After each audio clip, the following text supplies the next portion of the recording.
Hello नमस्कार दोस्तों। जैसा कि आप सभी को पता है कि हमारी जनजाति की क्लासें चल रही हैं लगातार और लास्ट की 1-2 क्लासेस और बची हैं।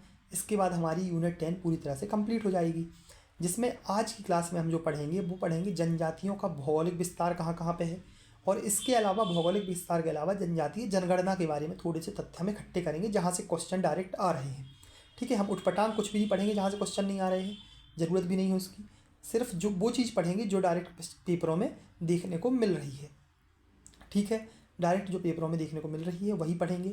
जनजाति जनगणना पढ़ेंगे कि विद्वान ने किस जनजातियों क्या कहा है, जनजातियों का भौगोलिक विस्तार देखेंगे, शॉर्ट में पढ़ेंगे, अच्छा पढ़ेंगे, पेपर वाला पढ़ेंगे। ठीक है, तो चलिए स्टार्ट करते हैं आज जनजातियों का भौगोलिक विस्तार और जनजातीय जनगणना। ठीक है, इसको हम एक क्लास में कंप्लीट कर लेंगे। तो याद रखना कि विद्वानों द्वारा कुछ जनजातियों को कुछ मत दिए गए हैं, कुछ नाम दिए गए हैं। प्राचीन ग्रंथों में जो कहा गया है वो बनवासी या आत्विका कहा गया है। जनजाति को बनवासी कहा गया है या आत्विका कहा गया है। क्या कहा गया है? जनजाति या आत्विका कहा गया है प्राचीन ग्रंथों में। डायरेक्ट फैक्ट है, याद रखना ही रखना है। जॉर्ज गियर्सन ने इनको पहाड़ी जनजाति कहा है। क्या कहा है? जॉर्ज गियर्सन ने इनको पहाड़ी जनजाति कहा है। क्या कहा है? पहाड़ी जनजाति। ठीक है, इसके अलावा महात्मा गांधी ने इनको गिरिजन कहा है। महात्मा गांधी ने क्या कहा है? गिरिजन कहा है। गोविंद सदाशिव राव घुरिये ने इनको बोला है पिछड़े हिंदू। तो ये बहुत इंपॉर्टेंट है कि पिछड़े हिंदू किसने कहा है? तो गोविंद सदाशिव राव घुरिये ने कहा है। गिरिजन किसने कहा है? महात्मा गांधी ने कहा है। पहाड़ी जनजाति किसने कहा है? जॉर्ज गियर्सन ने कहा है। बनवासी या आत्विका किसने कहा है? प्राचीन ग्रंथों में कहा गया है। ठीक है, एक चीज़ याद रखना कि गौड़ जनजाति का सामाजिक और सांस्कृतिक अध्ययन किसने किया है? तो श्यामाचरण दुबे और लीला दुबे ने इनका क्या किया है? गौड़ जनजाति का सामाजिक और सांस्कृतिक अध्ययन कहा है। प्रथम बार मतलब आदिवासी शब्द का प्रयोग जो किया वो ठक्कर बाबा ने किया। ठक्कर बाबा ने पहली बार आदिवासी शब्द दिया। उनकी बुक है एक ट्राइब्स ऑफ इंडिया 1950 में, उसमें इनने इस शब्द का प्रयोग किया था। इनको जनजातियों का पितृपुरुष बोला जाता है। क्या बोला जाता है? जनजातियों का पितृपुरुष बोला जाता है। तो आपने अभी तक क्या क्या पढ़ दिया? प्राचीन ग्रंथों में बनवासी आत्विका, जॉर्ज गियर्सन ने पहाड़ी जनजाति, महात्मा गांधी ने गिरिजन, गोविंद सदाशिव घुरिये ने पिछड़े हिंदू कहा है। आदिवासी शब्द ठक्कर बाबा ने दिया है जिनको जनजातियों का पितृपुरुष बोला जाता है। ठीक है, एमपी में जातियों, देख रहा एमपी में, एक मिनट रुकिएगा, सॉरी ये बार बार बैक हो रहा है, इसको इस तरफ कर लें। हाँ, एमपी में जनजातियों और जातियों का सर्वप्रथम आधिकारिक संग्रह, समझ रहे हो? जो आदिवासियों का, जो जनजातियों का आधिकारिक संग्रह जो है मिलता है आपको, वो रसेल एवं हीरालाल की एक बुक है the tribes and cost of central province, जो कि 1981 में लिखी गई है। इसमें इनका उल्लेख सबसे पहले मिलता है। मतलब आधिकारिक संग्रह कहाँ मिलता है? The tribes and caste of India, central province किनकी है? रसेल एंड हीरालाल की है। जनजातियों का जो विस्तृत और सामाजिक सांस्कृतिक अध्ययन देखने को मिलता है वो तिवारी और शर्मा ने किया है। किसने किया है? तिवारी और शर्मा ने किया है। विलीन मानवता किसने बोला है भैया? याद रखना, विलीन मानवता डॉक्टर दास एंड दास ने बोला है। विलीन मानवता किसने बोला है? डॉक्टर दास एंड दास ने विलीन मानवता बोला है। दलित वर्ग अंग्रेजों ने और अनुसूचित जाति कॉन्स्टिट्यूशन में बोला गया है। ठीक है, विलीन मानवता दास एंड दास, दलित वर्ग अंग्रेजों ने, अनुसूचित जाति कॉन्स्टिट्यूशन में बोला गया है। ठीक है, तो ये चीज़ हमारे तो कुछ महत्वपूर्ण फैक्ट हो गए। अब इसके अलावा आपको यहाँ पे देखने को मिलेगा भौगोलिक विस्तार। इतना ही पढ़ना है। बहुत सारी बुक्स में इसी को बहुत ज़्यादा बता के रखते हैं। मैंने सिर्फ एक पेज में उसको डिफ़ाइन कर दिया। ठीक है, उसको एक पेज में डिफ़ाइन कर दिया। अब आप देखोगे यहाँ पे ये ऐसे है, याद रखना ये ऐसे है, इतना है। बाकी ये ऐसे है और ये ऐसे है, ये ऊपर वाला है। ठीक है, ये चीज़ हमें याद रखना है। अब देखना, ये भौगोलिक विस्तार है जनजातियों का। अब यहाँ पे 4 प्रदेशों में बटा हुआ है भौगोलिक विस्तार। एक पूर्वी जनजाति प्रदेश, एक पश्चिमी जनजाति प्रदेश, उत्तरी जनजाति प्रदेश और दक्षिणी और मध्य जनजाति प्रदेश। ये 4 प्रदेशों में जनजातियों को बांटा गया है। ठीक है, अब स्टार्ट करोगे आप उत्तरी जनजाति प्रदेश से। तो उत्तरी जनजाति प्रदेश में आप याद रखना यहाँ पर बुंदेलखंड भी थोड़ा सा आता है। और ये जो मध्य भारत वाला एरिया है, जो अपने जो भौगोलिक विभाजन पढ़ते हैं, यहाँ पे आपको सहरिया जनजाति देखने को मिलती है। इसके अलावा सौर, पनिका और खैरवार जनजाति भी यहाँ पे आपको देखने को मिलती है। इसका विस्तार जो देखने को मिलता है 26.45% आपको उत्तरी जनजाति प्रदेश का विस्तार देखने को मिलता है। मुख्य जनजाति जो यहाँ की है वो सहरिया जनजाति है। इतना हमें सिर्फ याद रखना है। ठीक है, यहाँ पे हमें सिर्फ इतना याद रखना है। ठीक है, कितना? 26.45%। नेक्स्ट आता है पूर्वी जनजाति प्रदेश। पूर्वी जनजातीय प्रदेश में जनरली आप देखोगे यहाँ पे आपको गोंड, कोल और बैगा जनजाति देखने को मिलती है। गोंड, कोल और बैगा जनजाति देखने को मिलती है। लगभग 14% पॉपुलेशन, जनजातीय पॉपुलेशन यहाँ पे निवास करती है। याद रखना कहाँ पे, इस वाले में 40% पॉपुलेशन निवास करती है। अनूपपुर में, याद रखना, अनूपपुर में सबसे ज़्यादा जनजातियों का निवास है परसेंटेज वाइज। लेकिन अगर जनसंख्या वाइज बोले तो शहडोल में आपको सबसे ज़्यादा जनसंख्या देखने को मिलती है। ठीक है, जनसंख्या सबसे ज़्यादा कहाँ पे, शहडोल में, और परसेंटेज वाइज अनूपपुर में। बैगा चक्र यहीं पे देखने को मिलता है। कोल रीवा पठार में पाई जाती है। तो आपको सिर्फ इतना याद रखना है कि भैया 14% लगभग पॉपुलेशन यहाँ पे देखने को मिलती है जनजातियों की। ठीक है, गोंड, कोल, बैगा देखने को मिलते हैं अनूपपुर में परसेंटेज वाइज, और शहडोल में जनसंख्या वाइज बैगा चक्र आपको यहाँ पे देखने को मिलता है। नेक्स्ट देखते हैं दक्षिण मध्य जनजातीय प्रदेश। दक्षिणी और मध्य, आपको यहाँ पे दक्षिण में यहाँ पे देखोगे गोंड, भारिया, कोरकू प्रधान जनजातियाँ पाई जाती हैं। लगभग 23.28% पॉपुलेशन आपको इनकी यहाँ पे देखने को मिलती है। यहाँ पे आपको देखने को मिलती है। परसेंटेज वाइज अगर आप यहाँ पे देखें तो डिंडोरी में सबसे ज़्यादा जनजाति परसेंटेज वाइज पाई जाती है। और अगर जनसंख्या वाइज देखें आप यहाँ पे देखोगे, रुक जाना, जनसंख्या वाइज यहाँ पे देखें तो छिंदवाड़ा में सबसे ज़्यादा जनजाति पाई जाती है। तो आपने अभी यहाँ पे क्या क्या पढ़ लिया कि उत्तरी प्रदेश में शहरिया में लगभग 26.45%, बुंदेलखंड वाला एरिया यहाँ पे देखने को मिलेगा। पूर्वी जनजातीय प्रदेश में परसेंटेज वाइज अनूपपुर में, जनसंख्या वाइज शहडोल में, गोंड, कोल, बैगा देखने को मिलेगी। 14% पॉपुलेशन यहाँ पे पाई जाएगी। दक्षिणी मध्य प्रदेश में 23.28% देखने को मिलेगी। छिंदवाड़ा में जनसंख्या वाइज, परसेंटेज वाइज डिंडोरी में देखने को मिलेगी। यहाँ पे आपको ये पढ़ना है। नेक्स्ट आपको देखने मिलेगा पश्चिमी जनजातीय प्रदेश, जहाँ पर भील, भिलाला और कोरकू जनजाति मुख्यतः पाई जाती है इस वाले एरिया में। ठीक है, राज्य की लगभग 1/3 हिस्सा, मतलब 36.27% जनजाति इस वाले एरिया में देखने को मिलती है हमें।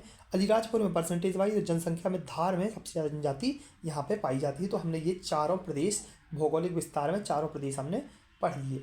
ठीक है, अब हम पढ़ेंगे कि जनजाति का जनसंख्या परिदृश्य, जनजातियों की जनगणना पढ़ेंगे। इतना ही पढ़ना है, इससे ज़्यादा कुछ नहीं पढ़ना, ये हमें याद रखना है बस। ठीक है, फैक्ट डायरेक्ट याद रखना है। इसके कैसे याद रखोगे, देखो, अब मध्य प्रदेश में लगभग 1,53,00,000 जनजातियाँ पाई जाती हैं। कितनी, 1,53,00,000 जनजातियाँ लगभग पाई जाती हैं, जो कि 21.09% है। कितनी है, मध्य प्रदेश की जनसंख्या की 21.09%। अगर देश की देखें तो 14.7% देखने को मिलती है। देश की अगर पूछे तो 14.7%, मध्य प्रदेश में 1,53,00,000, 21.09% देखने को मिलती है। जनसंख्या की दृष्टि से मध्य प्रदेश देखें तो फर्स्ट है, लेकिन परसेंटेज वाइज अगर देखें तो 13th है। परसेंटेज वाइज देखें तो 13वें नंबर पे है, और जनसंख्या के हिसाब से पहले नंबर पे है। तो ये चीज़ हमें याद रखना है। मध्य प्रदेश में टोटल एसटी है वो 43 हैं, पहले 46 हुआ करते थे। कीर, पारधी और मीना को इससे हटा दिया गया, जिसके कारण अभी कितनी जनजातियाँ मध्य प्रदेश में 43 जनजातियाँ देखने को मिलती हैं। जिनका लिंगानुपात अगर देखें तो 984 है। कितना है, 984, 984 यहाँ पे लिंगानुपात देखने को मिलता है। सेक्स रेशियो देखने को मिलता है। ठीक है, सेक्स रेशियो देखने को मिलता है 984, जो कि शहरों में 986 देखने को मिलता है, और गाँवों में 956 देखने को मिलता है, 956 देखने को मिलता है। मैक्सिमम जो लिंगानुपात देखने को मिलता है वो बालाघाट में देखने को मिलता है, 1050। अगर आपसे पूछेगा कि मैक्सिमम जनजातीय लिंगानुपात सबसे ज़्यादा किस जिले में है, तो बालाघाट में आपको देखने को मिलता है। मैक्सिमम जनसंख्या वाला जिला आपको धार देखने को मिलेगा, और मिनिमम जनसंख्या वाला जिला आपको भिंड देखने को मिलेगा। 3 जिले अगर आपको याद रखना है तो धार, बड़वानी, झाबुआ। क्या याद रखोगे, धार, बड़वानी, झाबुआ, और मिनिमम भिंड, दतिया, मुरैना। क्या याद रखोगे, भिंड, दतिया, मुरैना, धार, बड़वानी, झाबुआ। ठीक है, ये 3 मिनिमम जिले हो, 3 मैक्सिमम जिले हो गए, मिनिमम जिले हो गए। परसेंटेज की दृष्टि से मैक्सिमम अगर देखें तो यहाँ पे जो धार यहाँ पे देखने को मिल रहा है, धार के अलावा सिर्फ अलीराजपुर यहाँ पे आ जाएगा। भिंड यहाँ पे मिनिमम में रहेगा। बस यहाँ याद रखना कि दतिया हट के यहाँ मुरैना आएगा, मुरैना की जगह दतिया चला जाएगा। दतिया की जगह मुरैना आ गया, मुरैना की जगह दतिया आ गया। तो भिंड, मुरैना, दतिया, ऊपर अलीराजपुर, झाबुआ, बड़वानी यहाँ पे देखने को मिल रहा है परसेंटेज की दृष्टि से। ठीक है, नेक्स्ट अगर हम देखें तो नगरों में जो निवास करती है एसटी, वो लगभग 10.40 लाख लोग शहरों में निवास करते हैं, जो कि 6.8% है। मतलब 21% में से 6.8% शहरों में निवास करती है जनसंख्या हमारी। ठीक है,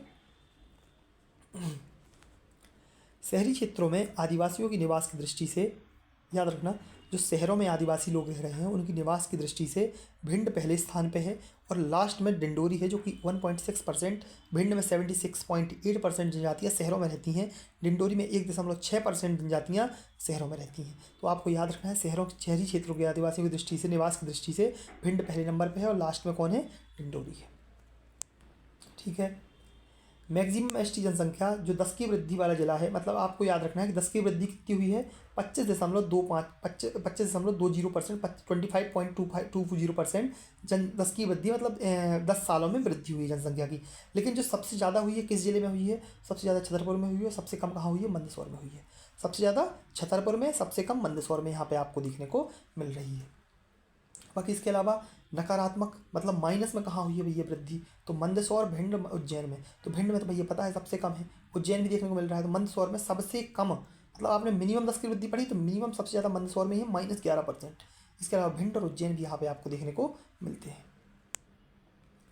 आदिवासी जनसंख्या साक्षरता आपको देखने को मिलती है 50.6%, 50.6% साक्षरता देखने को मिलती है, जिसमें महिलाओं की 41%, 41.5%, मेल की 59% देखने को मिलती है। ठीक है। जनसंख्या घनत्व अगर देखें तो 50 वर्ग किलोमीटर स्क्वायर आपको देखने को मिलेगा, 50 प्रति वर्ग, मतलब 50 किलोमीटर स्क्वायर प्रति वर्ग किलोमीटर स्क्वायर। ग्रामीण क्षेत्र में जनसंख्या 92%, शहरी क्षेत्रों में 6.8% निवास करती है। सबसे बड़ी जनजाति भील है, सबसे छोटी जनजाति कंवार है, ये हमें याद रखना है। एसटी साक्षर जिला बालाघाट है, ये बहुत अच्छे से याद रखना है। ठीक है। तो अभी तक हमने क्या क्या देख लिया, आप एक बार और रिवीजन कर लो भैया। रिवीजन देखोगे 21.9% जनसंख्या है, एमपी फर्स्ट है जनसंख्या वाइज में, परसेंटेज वाइज में 13वें नंबर पे है। एमपी में एसटी 43 से पहले 46 हुई गई थी, 984 लिंगानुपात है, 1050 मैक्सिमम लिंगानुपात है। जनसंख्या वाला जिला अगर देखें तो धार, बड़वानी, झाबुआ देखने को मिलेगा, भिंड, दतिया, मुरैना मिनिमम देखने को मिलेगी।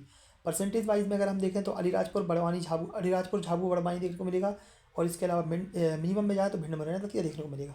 नगरों में निवास लगभग 6.8%, 10.40 लैक्स है ना। निवास की दृष्टि से अगर शहरों निवास की दृष्टि से भिंड पहले नंबर पे है और डिंडोरी सबसे लास्ट नंबर पे है।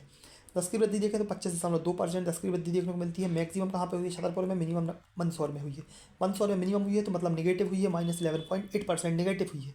भिंड में और उज्जैन में भी निगेटिव देखने को मिलती है। साक्षरता 50.6%, 59 मेल की है, फीमेल की 41.5% है। 50 वर्ग किलोमीटर इनका घनत्व है।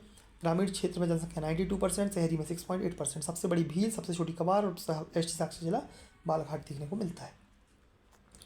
थोड़े से और कंटेंट हमारा बचा है इसमें, थोड़ा सा कंटेंट अगर हम देखें तो याद रखना गौड़ जनजाति जो हमारी पाई जाती है वो लगभग 24 डिस्ट्रिक्ट्स में मिलती है। हमें 24 जिलों में गौड़ जनजाति देखने को मिलती है। भील 11 डिस्ट्रिक्ट में, सहरिया 6 डिस्ट्रिक्ट में।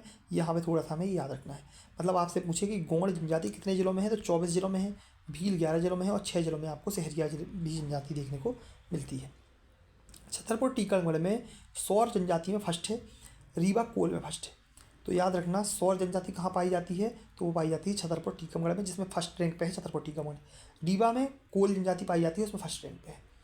एमपी के 7 संभाग और 21 जिले अनुसूचित नामित हैं, मतलब समझ रहे हो, 7 संभाग और 21 जिले जो कि अनुसूचित जनजाति के नाम पे, अनुसूचित जाति के नाम पे नामित है, भैया यहाँ पे जनजातियाँ पाई जाती हैं। जिसमें याद रखना कि 7 संभाग में 3 संभाग कौन कौन से नहीं है, ये हमें याद रखना है।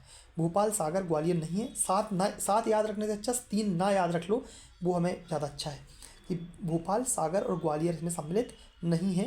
बाकी 7 संभाग और 21 जिले इसमें सम्मिलित हैं। 89 विकासखंड, अनुसूचित विकासखंड नामित हैं। मैक्सिमम जिले जो मिलते हैं अपन को इंदौर संभाग में 7 जिले देखने को मिलते हैं और मैक्सिमम विकासखंड धार में देखने को मिलते हैं 12। ठीक है। इंदौर में 7, धार में 12। सबसे ज़्यादा जिले कहाँ पे हैं, कौन से संभाग में है, 7 संभागों में सबसे ज़्यादा जिले कहाँ पे हैं, इंदौर संभाग में। कौन से जिले में सबसे ज़्यादा विकासखंड है, धार में है 18।